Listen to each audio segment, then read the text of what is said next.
يعني. حضرتك أيضا في إطار التصريحات على قناة الرحمة ذكرت يعني كان هناك محاولة لاقتحام منزل قائم بأعمال السفير الإيراني يوم الجمعة الماضية، وحضرتك انتقدت ما أسمته المد الشيعي في مصر، وأن إيران أملت نوع التعاون أنه السياحة، وهذا نوع من نشر الثقافة ونشر التشيع، وأنه هذه نتيجة اضطرار مصر لعدم وجود سيولة أنها بتتعامل مع العراق وإيران.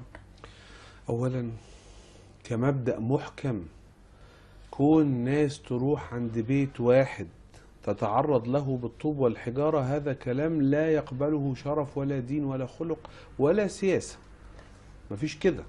أروح بيت واحد حيث أمنه، حيث زوجته، حيث أولاده، حيث مستراحه، وأعمل كده، يطلع كافر، يطلع بيعبد هبل واللات والعزة، يطلع ما لهاش علاقة.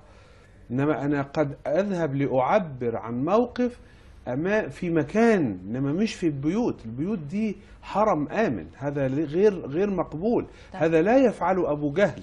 وأبو جهل لما عملوا مع بنت الرسول عليه الصلاة والسلام قال لهم استروا عليا، يعني بلاش لحسن يتقال عليا، فهذا لا يليق.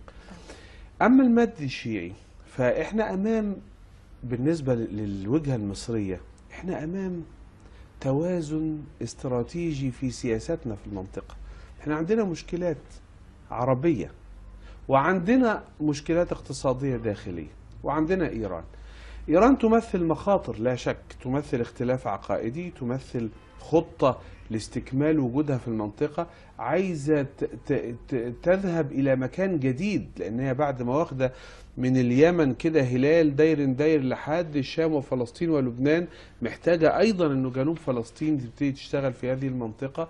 لا شك كل ده معترفين به، لكن نحن نعلم من ديننا أن الرسول عليه الصلاة والسلام يتعامل سياسة مش عقيدة بس.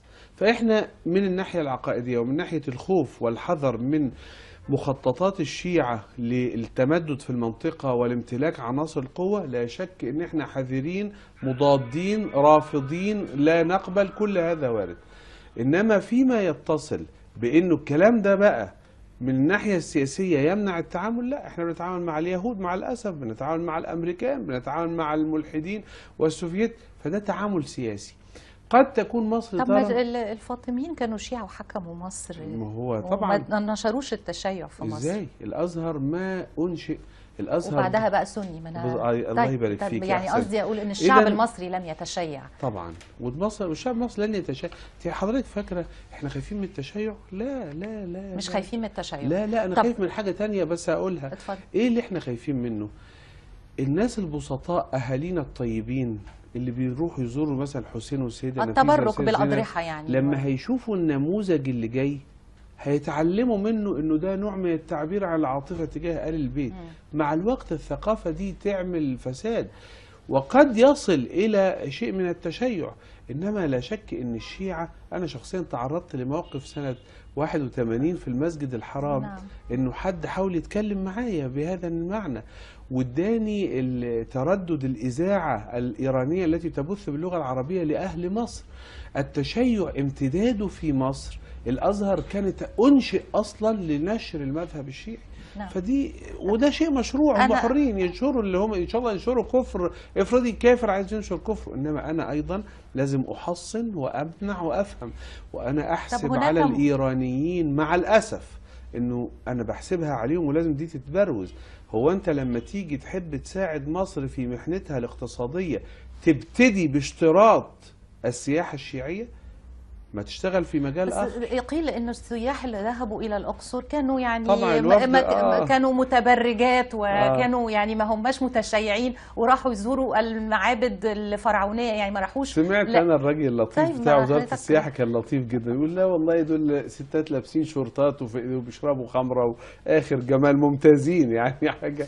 ده الوفد الأول، والوفد الأول دايما ياخد العين، يعني خلي الناس تروح بعيد، إنما لا شك يعني الوفد الثاني مش هيبقى زي الوفد الأول. الوفد نمرة 200 الله أعلم. احنا طب أنا عايزة أسأل حضرتك، هناك مظاهرة بتنوي بعض الائتلافات السلفية يعني أنها تذهب إلى مكتب الإرشاد بعنوان الإنذار الأخير، وحصار مكتب الإرشاد والاعتصام للمطالبة بتطبيق الشريعة ورفض محاولات التقرب مع إيران أو بين إيران وبين مصر. هم ذكروا أنهم لم يرجعوا إليك، ولكن هل تنصحهم بمحاصرة مكتب الإرشاد يوم الجمعة القادم؟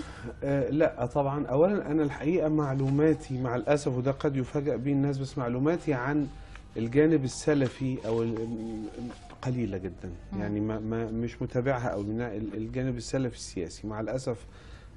لكن أنا عايز أقول لهم حاجة.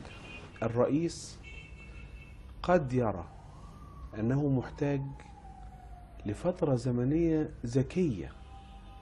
هو مش ناوي يعمل إن الوفود السياحية توصل للي أنتم متصورينه، بس هو محتاج فترة زمنية يستخدم شيء من السياسة في هذا الأمر.